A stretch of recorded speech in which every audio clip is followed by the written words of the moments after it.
it's nice to have you here saying you're optimistic, because I feel more often than not you show up with some pessimism that has been founded.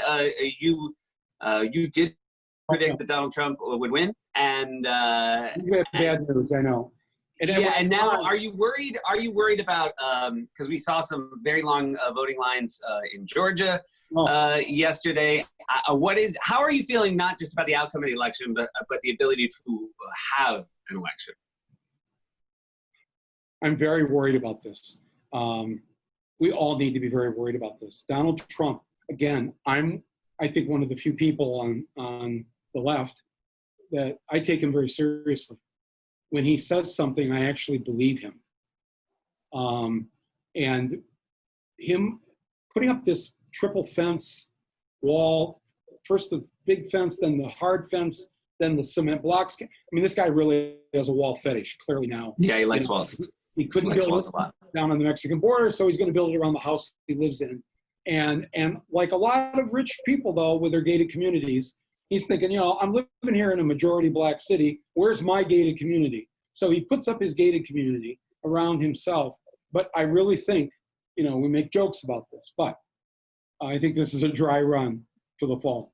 Mm-hmm. I'm going to just say this. I have no inside information. Eric and Don Jr. do not confide in me.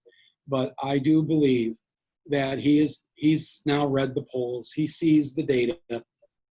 He's probably going to lose. He knows it. And so now he's got to come up with something. And the something will be him trying to postpone the election. And if we get the second wave of the pandemic in the fall, where if it's like the second wave of the flu of 1918, the second wave killed twice as many people as the first wave. So we could have an awful situation. And it will make sort of kind of sense to just enough people that, yeah, we really probably shouldn't have the election. Let's postpone it. But in Trump's mind, and the way people like Trump think is, once you postpone something, it's gone. Right. We can't let that happen, no matter how bad it is. That's why the Republicans are trying to stop the mail-in voting. You've seen the story in Iowa where the Republican Secretary of State, the head of elections, did mail out things to everybody in Iowa. Ballots. Yeah, not a ballot. You got a form. Oh, right. And you could send the form back in. And so they had their largest turnout ever in a primary last week in Iowa.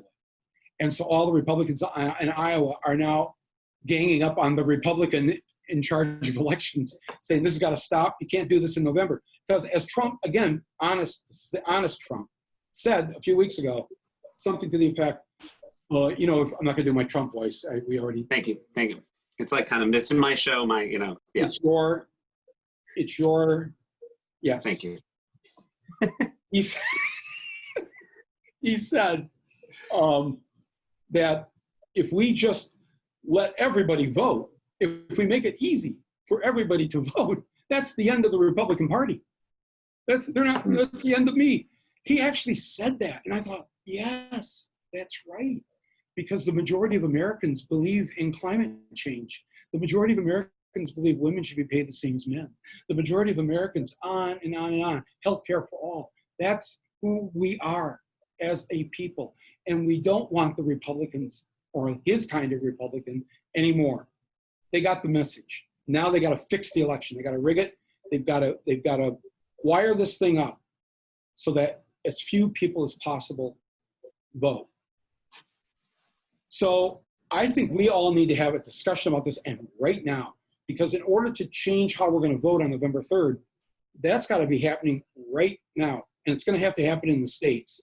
I hope people hear that message. I do would love for you to come on again as we get closer, so that we can get what has so far been very accurate predictions from you. So thank you so much, Michael. It's always great talking to you. Thank you for having me, Seth. Thank you. It's been great watching the show. And actually the quarantine, I'm in daylight 93 inside my apartment.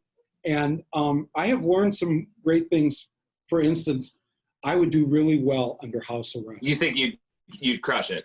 Yes, I'm never going to be afraid of that again. But let's get rid of Trump so that people like me are not under house arrest. Just sounds like a deal. Thanks, Michael.